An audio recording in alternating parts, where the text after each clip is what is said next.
We're dumping Enphase. Yeah, fuck them. Okay. Out the door. So guys, I did sell a little bit of Enphase, and if you follow us on our Discord, which I'm going to share right now, we've been showing for Patreon members what we've sold. And I'm not going to go into all my sales, but here's the last one.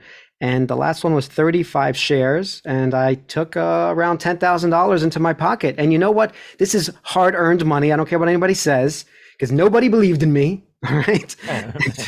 Nobody believed in this little guy Enphase, but he's done it. He's more than doubled for me since I bought these particular shares. Okay. So I'm selling certain lots. As we know, I've been buying Enphase for a while, and I'm selling certain lots, because some lots are really, really super duper multi hundreds of percents in profit. And I don't want to sell those. So I'm selling the ones that I was buying at around 130, 140, 150 bucks.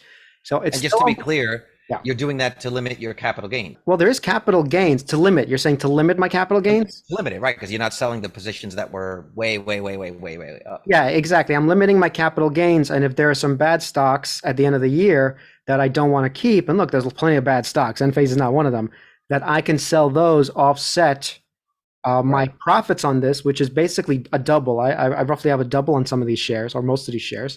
And then I can offset that profit, and then with a loss, and hopefully I'll end up sort of neutral.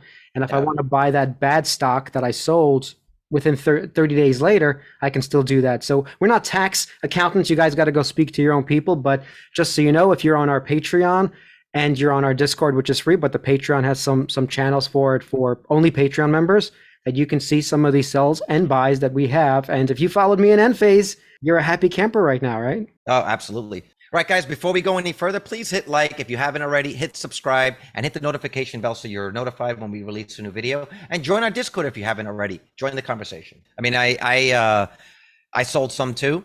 I'm not going to lie. So if you look, I mean, I got the notification on Friday that Enphase had hit a 52-week high.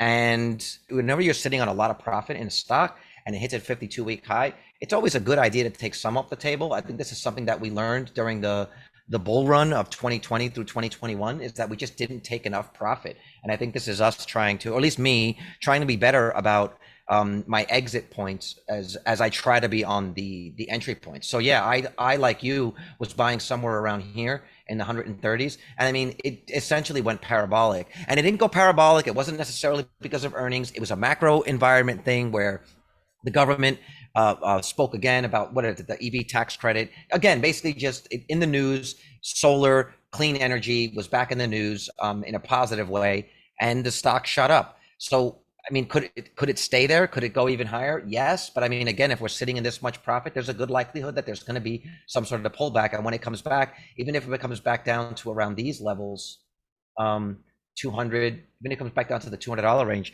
I mean, this thing was sitting at $215 like just a few days ago. That's a big leap for a company with such a small market cap that I took some profit too. Let me share my chart because I actually have the lines and everything there. So to Carlos's point, that anything that goes vertical, dude, it looks like an etch a sketch in there, man. It looks like a laser. What is that? Like in a museum. It looks like a laser security system in the Mission Impossible. That's actually really Jesus good. Christ. You know what? Oh man. From your chart to mine, I was like, okay, he's gonna say something about this. Because I mean, look at that, dude. Oh my God.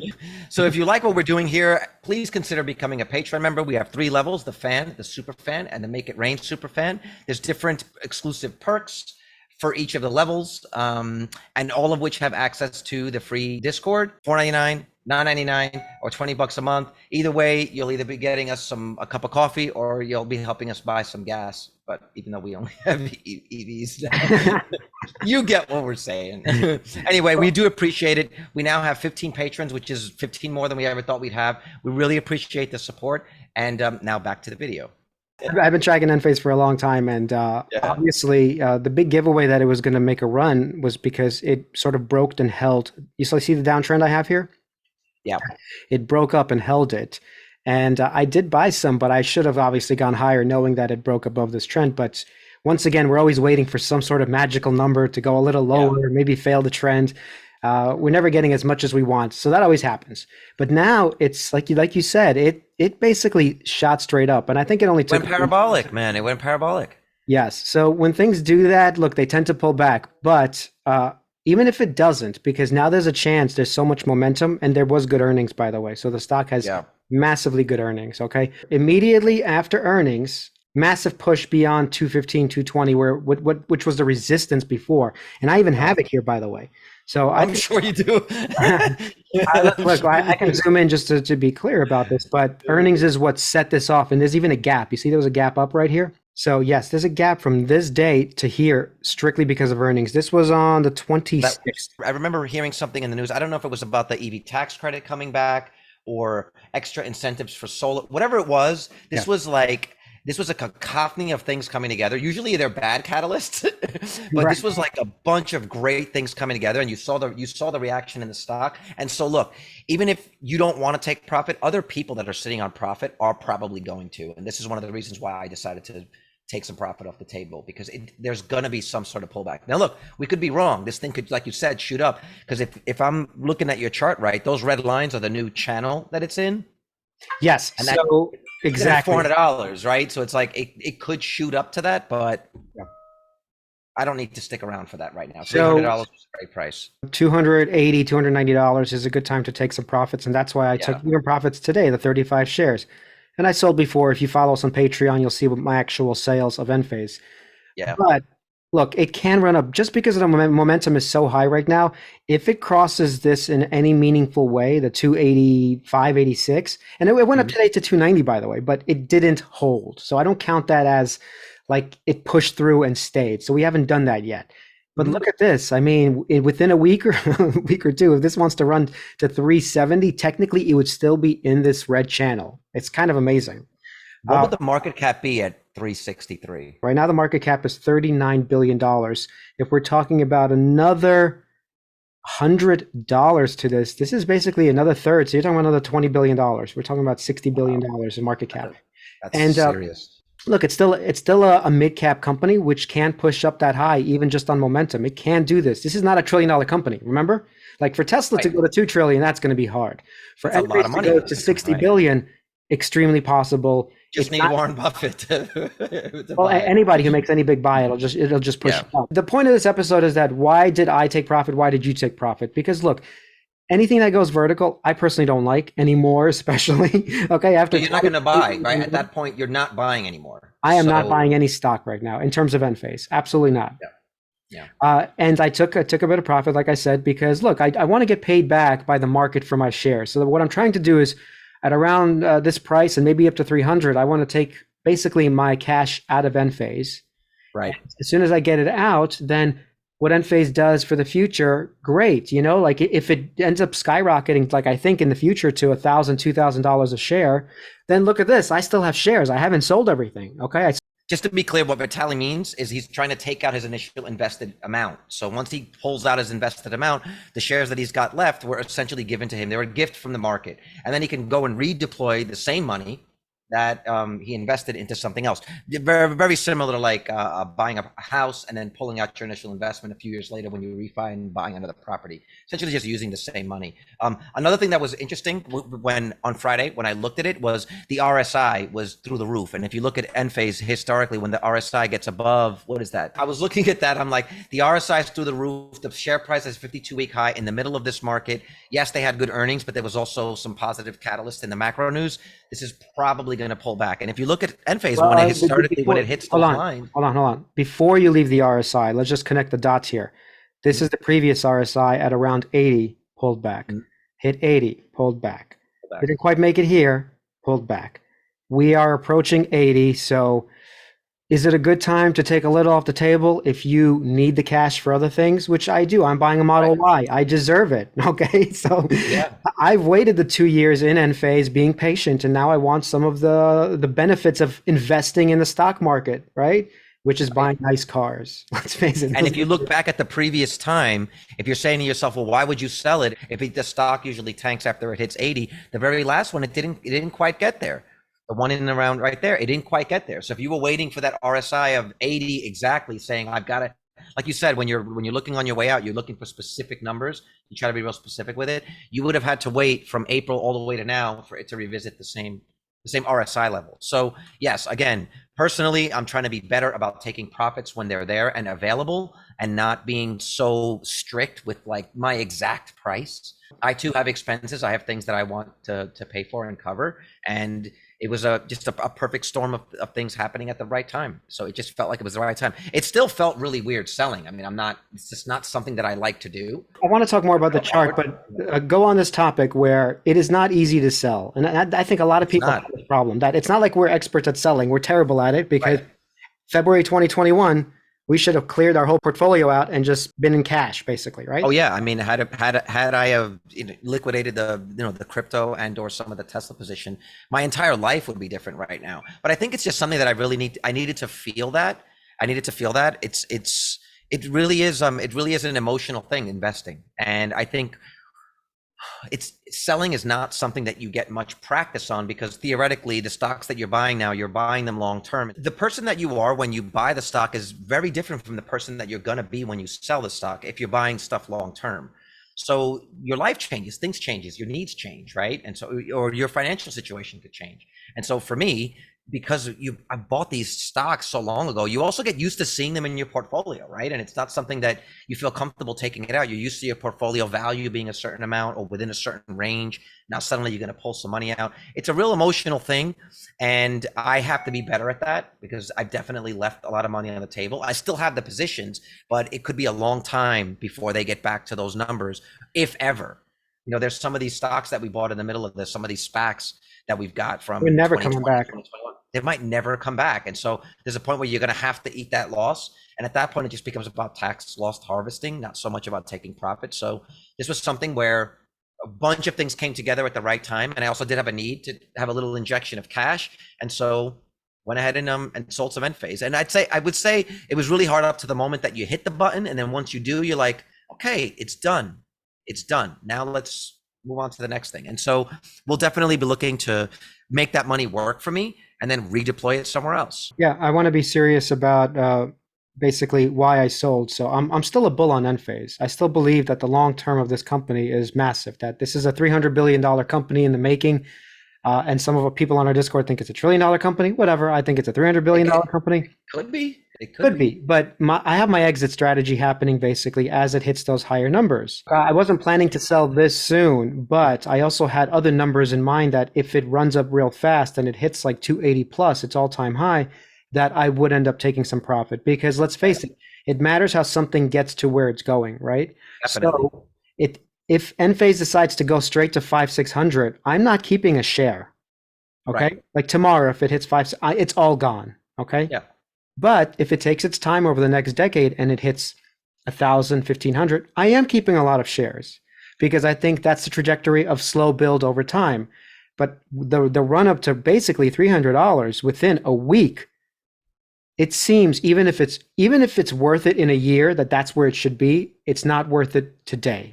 If a stock shoots up 10, 15, 20% in a day or so, it's most likely not going to stay there without some sort of pullback. Because even if you want to hold it, like you said, even if you think that the stock is worth that, you have to understand that once you get out of retail and you start getting into institutions, their triggers for buys and sells are just different than ours. And if they're the majority of the money that's in there, then you can think it's worth 300 billion, right? And you can think that it's worth $350, $400 a share, and it might be. But the money that it needs to get there is coming from institutions whose buys and sells are motivated by completely different things than us. So if it shoots up 10, 15, 20% overnight, it's foolish not to take profit. So I think that's a really important point to stress, that how it gets to that price is important. If it took a year to get to $300, then it's just natural accumulation, growth, followed by earnings. It's based on fundamentals and not FOMO. A couple of things I want to point out. The forward PE is now 72. Now, you can say that's reasonable, and maybe it is, but I think that's more reasonable in terms of like a year ago. Like these kinds of forward PEs are more reasonable when it was we knew we were in a bull market. And I'm not saying we're not going back into a bull market. I'm just saying I think I can honestly say we're not in a bull market right this second. I think so. I don't think you need a degree. You never know, because some people do think. Tom Lee thinks we're in a bull market. So I don't know. I don't know the answer to these things, but all I know is I can't leave all my money invested in a stock that's like running straight to the moon. So every time I've seen that happen, literally every time, Yeah. it went to normality, and then it continued on its way up. I'm not saying it won't continue up, but Yeah. every time I've seen it, it has gone back to the average, basically. Now that I've said that, let me point out something. We are here at a crossroads now for Enphase. It has a choice, literally only two choices. It's not going to stay at this price. It's either going up to this price, which is 370 because there's no resistance, and then collapse, okay? Or it's at this price and it's collapsing back down to the average. And I want to point out, what is the average? Let's go and take a look. So I have a couple of indicators. This is what all this stuff is here. There's a couple of indicators, and look at this Bollinger Band indicator, okay? I'm going to turn off some other things for a second. And so the Bollinger Band has an indicator that's a moving average that's around 20 days here. That's like what's usually used. Yeah. Even if you're looking at that, and usually things stay within the range, the Bollinger Band right now average is $220, and we are at 285. So at some point, this line either has to meet here or this has to meet that. There's FOMO, like you said, then there's a capitulation back to the average. And the average here is 220. That doesn't mean it has to stop there. It can stop there because there's a lot of support. But usually when it's heading down, Enphase likes to head down like a rock. Look at its history. So I want to show you that anyone who thinks that, oh, we are forever now at 250 plus, it has large downswings. I can go back years of this stock, by the way. It's always a large, massive downswing that nobody's expecting. Okay. Well, just calculate from that peak in November to the valley in January. So this peak, this is a massive one. So that's the last time that it was at this all-time high. And that's a 60%. That is a crypto Bitcoin style drop in a course of 69 days. Okay, so let's say it's not that bad. I just want to give some options here that if we don't return, I think we're going straight back to 220, by the way, because there's so much support.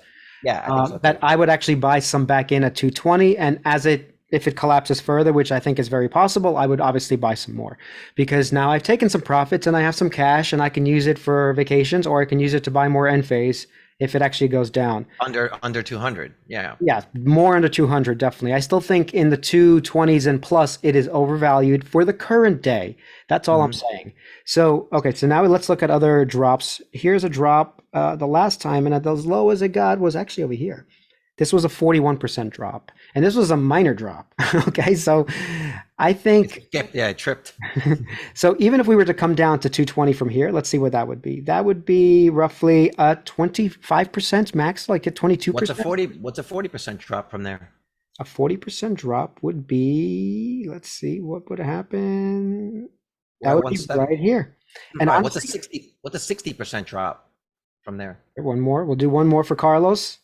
Well, this is just to see. We've seen it drop 40. We've seen it drop 60. 60% drop. Yeah, I don't think we're going that far. But I'll tell you why in a second. But let's say 60%. We are at. Right, you'd be back $114. But it's like you said, right? Because the 60% was still within the channel, so it's unlikely that it's going to fail below the bottom of the channel. So I think this is the bottom of the channel, by the way. If I was to point out, this blue line is. I thought it was the red. Oh, the blue line's the new one. Okay. Well, the red is like the main where it likes to be, but I think it overshot on the downside. That's why I included the blue. So it's possible it overshoots on the downside again, and the downside is like $150. That's the super ultra downside. That if you ever see it there, I would say that's a massive buying opportunity.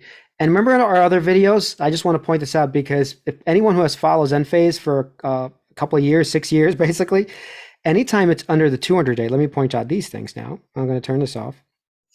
200 days is the green line. You see it? Yes. Is it evident? The 200 day is at 186. Anytime it's under that line is usually a really good, and the RSI, by the way, is around 30, 35 or less, less than 35. It is a good time to buy Enphase and hold it until it goes to these overextended periods. So we are so far above the 200 day. Let me just show you how far above it. It's 50% above the 200 day. Look, can it pump higher? Yes, I mean, absolutely. And that's why I haven't sold a majority of my shares.